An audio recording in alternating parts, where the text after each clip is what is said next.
They told me the hardest part was surviving the war. They lied.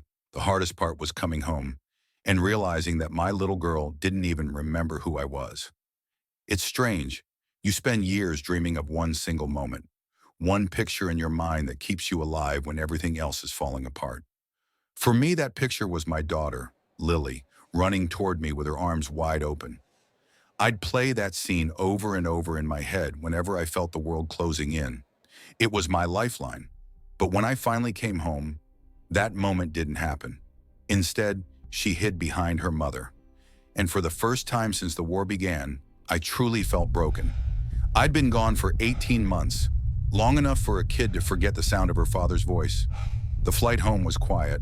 Everyone on that plane was breathing the same mix of relief and guilt. We'd survived, but parts of us were still there, buried in sand, smoke, and memories we'd rather not touch. I kept my head down, my fingers tracing the edges of a photo I'd carried since deployment. Lily, with two missing front teeth, wearing a pink sweater and holding a stuffed bunny. The photo was worn thin, the edges curling, but her smile still lit up the tiny rectangle like sunlight through dust. The man next to me, Ramirez, leaned over and said, "You think she'll remember you?" I forced a small laugh. "I hope so." He nodded, but I saw something flicker in his eyes. He didn't believe it, maybe because his own son hadn't recognized him either. I remembered the story. I didn't want to believe mine would end the same way. When the plane touched down, the cabin erupted with cheers and clapping. Some guys cried, some kissed the ground when we stepped off. Me? I just stared at the hangar doors, heart pounding so loud I could barely hear anything else. We walked out in formation, but discipline broke the moment we saw the crowd. Wives, mothers, sons, brothers, everyone screaming names, waving flags, holding signs that said, "Welcome home, hero."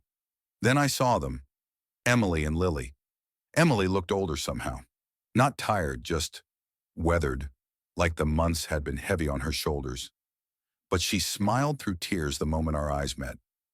And Lily, my little girl, she was standing beside her mother, holding her hand, wearing a blue dress with tiny white stars. Her hair was longer now, curling just above her shoulders. She'd grown taller, too. My heart twisted. I'd missed so much. I dropped my duffel bag, the sound echoing against the concrete, and called out her name. "Lily!" Her head turned toward me. For a second, time froze. I took a step forward, expecting her to run to me. But instead, she stepped back, pressing herself against Emily's leg. My chest tightened. I stopped mid-step, not sure what to do. Emily crouched down, whispering something in her ear. But Lily just shook her head and gripped her mother's hand tighter. The noise of the hangar faded. All I could hear was my heartbeat. When Emily finally reached me, she hugged me tightly, her tears soaking into my uniform. I tried to return the embrace, but my eyes were still fixed on Lily. She stood behind her mom, peeking at me with a mix of confusion and fear. That's when it hit me. She didn't know me. Back home, everything looked the same. The same pictures on the wall, the same couch, the same smell of Emily's lavender candles. But it didn't feel the same. I sat on the edge of the couch while Lily played on the floor with her crayons. I tried to talk to her, but every time I spoke, she'd glance up for a second and then go back to coloring, like she was talking to a stranger.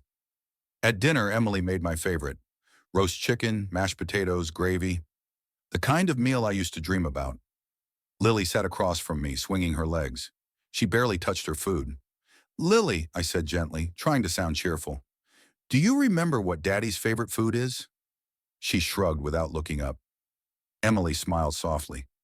"Honey, Daddy loves chicken. Remember you used to help me make it?" Lily blinked, then asked quietly, "He's Daddy." My fork slipped from my hand and clattered against the plate. Emily froze. "Yes, sweetheart. Daddy's home now." Lily looked at me again, studying me like I was a puzzle she couldn't solve. Then she whispered, "He looks different." My throat closed. I forced a smile, but it felt like my heart was being squeezed from the inside. That night, after Lily went to bed, I sat alone in the living room, staring at the wall. I could still hear her tiny voice. "He looks different." I whispered to the empty room, "You have no idea, kiddo." The days that followed felt heavy. Lily and I existed in the same house, but it felt like there was an invisible wall between us. She'd laugh with Emily, play with her toys, sing to her dolls, but when I walked into the room, she'd go quiet. One afternoon, Emily suggested we walk her to school together. It was a beautiful morning, clear skies, birds singing. I tried to tell myself this was a chance to reconnect. But as we walked down the sidewalk, Lily clung to Emily's hand the entire way. I reached out to hold hers, but she pulled away and hid behind her mom's coat. My chest ached, but I forced a smile. "It's okay, kiddo." At the school gate, she ran off to join her friends without a backward glance. Emily touched my arm gently. "She just needs time, Jack." I nodded, staring at the playground fence. "Yeah, time." But deep down, I was terrified that time was exactly what had broken us in the first place. One Saturday, Emily went to the store and left Lily and me alone for a couple of hours. I thought maybe that was our moment. Maybe if it was just us, she'd open up a little. I made pancakes, the same ones I used to make every Sunday morning before deployment. I even flipped one in the air the way she used to love. When I called her to the table, she walked in slowly, still holding her bunny. "Look," I said, trying to sound excited. "Your favorite, with chocolate chips." She sat down and stared at the plate. "Mommy makes them smaller." I laughed awkwardly. "Well, Daddy makes big ones." She nodded politely, then whispered, "Can I have cereal instead?" I froze. "You don't want pancakes?" She shook her head. Something cracked inside me. I turned away, pretending to clean the counter, blinking fast to stop the sting in my eyes. From the hallway, I heard her playing again, humming softly. I leaned against the wall, trying to steady my breathing. Then came the sound, a balloon popping. I didn't even think. My body hit the floor before I knew what was happening. My hands were shaking, heart pounding, ears ringing. When I looked up, Lily was staring at me from the doorway, terrified. "Daddy?"